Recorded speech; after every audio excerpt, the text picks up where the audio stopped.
It was actually James who told me about the collaboration, about the song.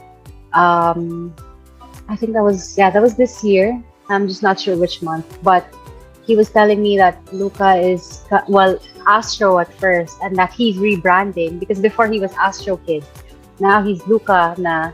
So he was saying that Luca na is releasing an album soon, but first, like one of the singles that they wanted to release first was Mashi Bayid, which is he was explaining pa like it'd be nice kasi with you on it, with the people who are in UAE, at least they could relate because they're in countries that have like Arabic at least. Or I think it's Arabic, yeah. At least makaka-relate ng konti kasi it's you and you're speaking that language, singing that language, so it'd be nice. So obviously I said yes. And Luca naman, I mean, I'm down naman to collaborate with anyone. So especially with someone in the team as well. And I heard it. It's a really dope song. And so I didn't think twice about it na. But I did tell James that I wanted to write on it kasi nung una, he wanted me to sing in the chorus lang. The pre-hook and the hook. So yun lang. And then I said, is it okay if I write my own verse?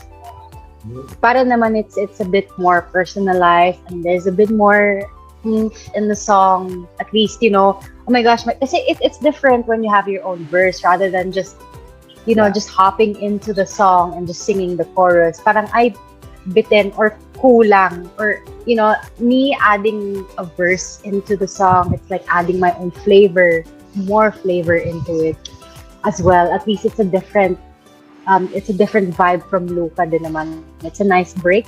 So I wrote in the song and when I finished writing it the next day, I recorded with James. And then Luca naman is super collaborative as well, and he's also a good friend. And when I told him that I wanted to write, and of course, obviously, I would ask him permission first if it was okay with him. And he said, yeah, you know what, that'd be cool. So I started writing onto it, and then finished recording, and then sent it back to him. And then it's nice to work with him. He's super chill. He's also very collaborative, very creative as well, and he has his own style, you could say, because he is from the Middle East. So he brings in a different flavor.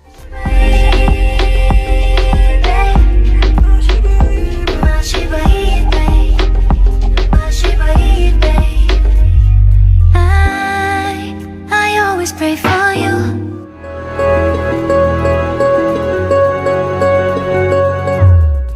Well, I'm a huge fan of Up Dharma Down, so maybe collab with Army. Fern, I've always wanted to work with Fern. Fern is also a good friend. He sent me a couple of stuff actually, but I haven't really written anything just because I got so busy with the concert. Who else?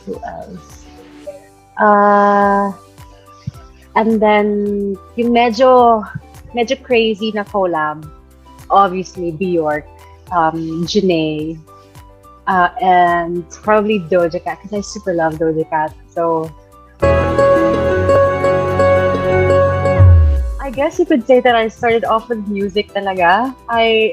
But then again, like it was something different, But then again, it's just like telling myself that no, like your stuff are actually really good. Just trust yourself, and I trust the team as well. And these are songs that really came from my heart, So every time like people thank me for the album, because a lot of people, I mean, mostly of course the supporters and like the fans, and a couple of friends actually. Would tell me that the album is actually helping them heal. It makes me feel really good because it just like when I listen to all my favorite artists and their music helps me heal, and that feeling of people like telling you na you're helping me heal through your music, it's sobrang nakakakilig siya. So that's the first time someone told me that. It was a friend who just got through who's still mourning because of a family member that passed away, and he was saying that your music has touched me like differently. I don't know what it is because I have a song there that's about my brother who passed away a couple of years back. So um, he really resonated with the song, and he was saying na yun nga na it's helped me heal, and for people to to say that to me, it's at least I know that I'm going the right direction, and at least I know that I'm helping people. It's really a bit um not naman emotional, but a little bit sad lang kasi of course Absolute Madness closes the whole Wildest Dreams chapter, so in a way it's kind of sad, but at the same time, like what I said in the concert, like all endings lead to new beginnings. So I'm excited for the new music that we're gonna make, new music videos, new content. Yeah, it's a lot of things happen actually while working on Absolute Madness. Kasi the second quarantine na naman happened in March this year, diba? And that was when we started planning for the concert already. So I remember like we had our initial meeting with everyone, and then after that, after a week or so, they announced that we're going back in lockdown.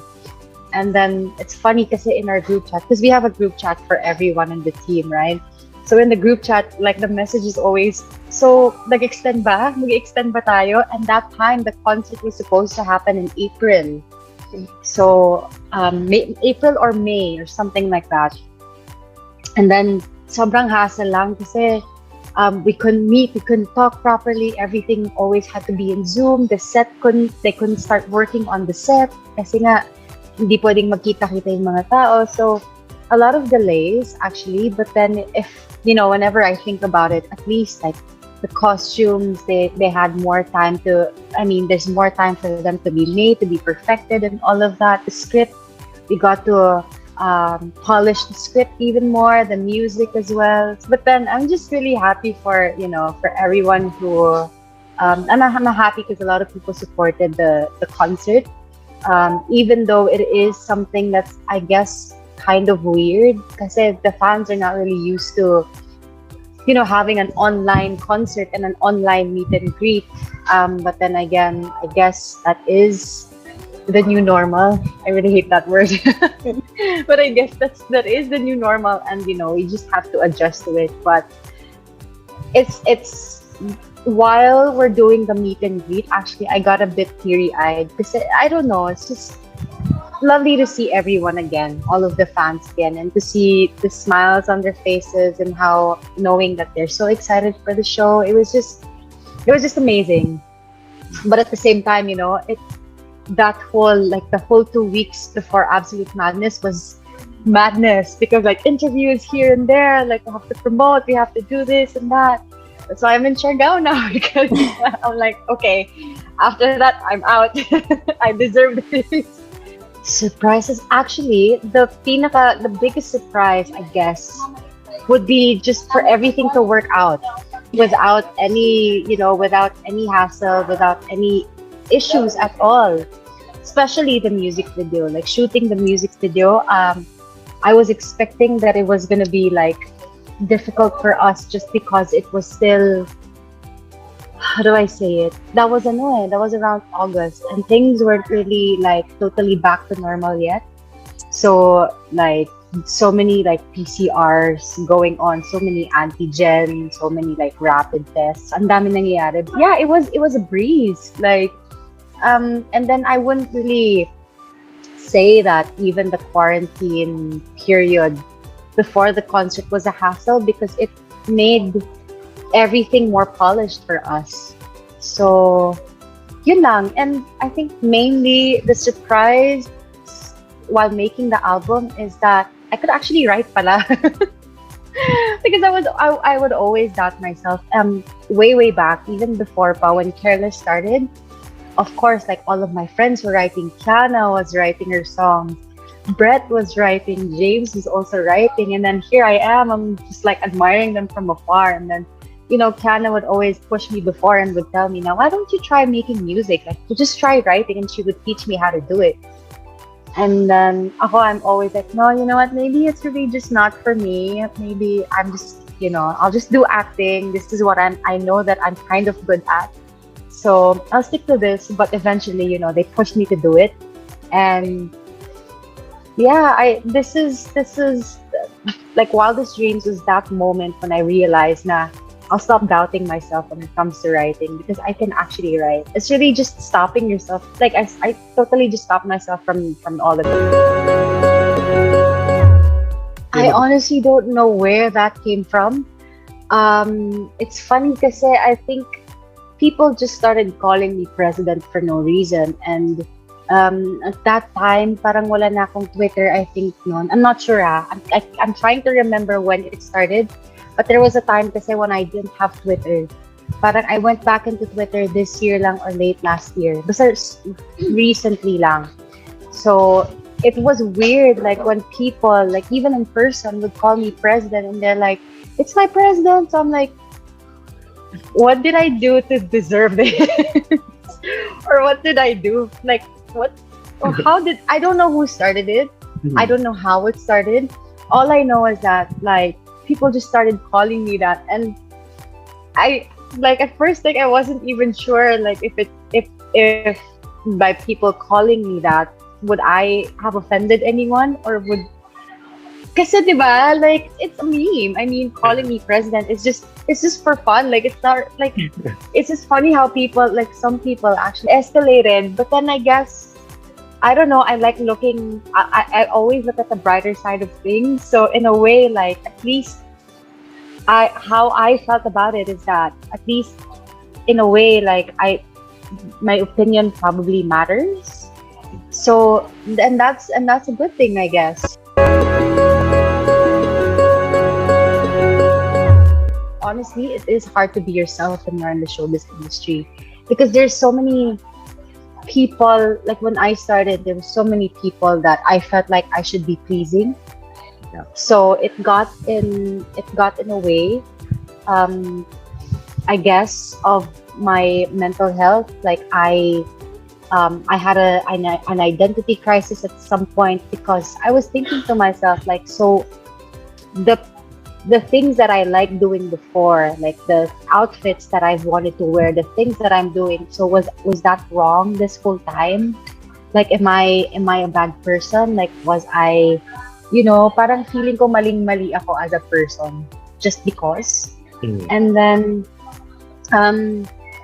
I guess after that, because it was kind of like an eye opener to me when I struggled. This was in 2015 when I was struggling with my mental health because of the identity crisis. Like a couple of months later, that's when I realized, nah, you know what? Like, why am I even trying to please people? Like, I'm here to work.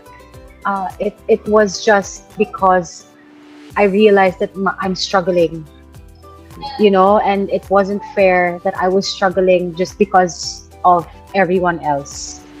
So yun, I woke up and I decided, na, you know what, I'm just gonna do whatever I want to do. I'm not even gonna try and please people. If they don't like it, that's not my problem. As long as I know that I'm doing good and I'm not like hurting anyone, I'm fine with that. I mean, if it's my project, obviously, like as long as it fits with the branding, it's something that I'm very like particular about, my own branding as a person. Kasi I like things like being like, I like things when it's cohesive. And so I don't know, just because of the things that I went through, I guess, the stuff that I would wear before, it's like mga girly stuff. Not that I have an issue with it. It's just that it's not me. So as much as possible, I would like to, if it's my project, I would like to stick to how I am talaga. But for example, if it's like for a magazine shoot, of course, you have to, you're as a model ka doon, di ba? So you have to be able to wear these clothes, and you can't be picky about it. I mean, I'm very collaborative naman when it comes to working with other artists. Um, it's just that there are things that I'm very particular with. Like, I guess a perfect example would be the concert. I actually helped edit some of the stuff in the concert, just because, and it's also something that I love doing. Um, but I guess you would say that when it comes to, like, with my fashion, for example, Lynn, working with Lynn, my stylist, for the looks of the visual album, it's always just make me wear whatever you want. It's okay as long as, as long as it looks good, or as long as I'm comfortable with it. Because Lynn kasi minsan sobrang hubadera ng outfits niya. I mean, I still do it. If it looks good, I still do it. I mean, at the end of the day, it is for me din naman. But yeah, I just allow them to, kasi they're also good ideas naman. I mean, if it's something that I'm not comfortable with, of course I'm gonna speak out. But it's nice to be collaborative, because at least, like, all of the good ideas come in. Pretty much like with the concert. That's how that happened. It was like little pieces of ideas from everyone. Honestly, it is hard to be yourself when you're in the showbiz industry, because there's so many people. Like, when I started, there were so many people that I felt like I should be pleasing. So it got in a way, I guess, of my mental health. Like, I had an identity crisis at some point, because I was thinking to myself, like, so the the things that I like doing before, like the outfits that I've wanted to wear, the things that I'm doing. So was that wrong this whole time? Like, am I a bad person? Like, was I, parang feeling ko maling-mali ako as a person just because. And then, I guess after that, because it was kind of like an eye opener to me when I struggled. This was in 2015 when I was struggling with my mental health because of the identity crisis. Like a couple of months later, that's when I realized na, you know what? Like, why am I even trying to please people? Like, I'm here to work. It was just because I realized that I'm struggling, and it wasn't fair that I was struggling just because of everyone else. So yun, I woke up and I decided, na, you know what, I'm just gonna do whatever I want to do. I'm not even gonna try and please people. If they don't like it, that's not my problem. As long as I know that I'm doing good and I'm not like hurting anyone, I'm fine with it.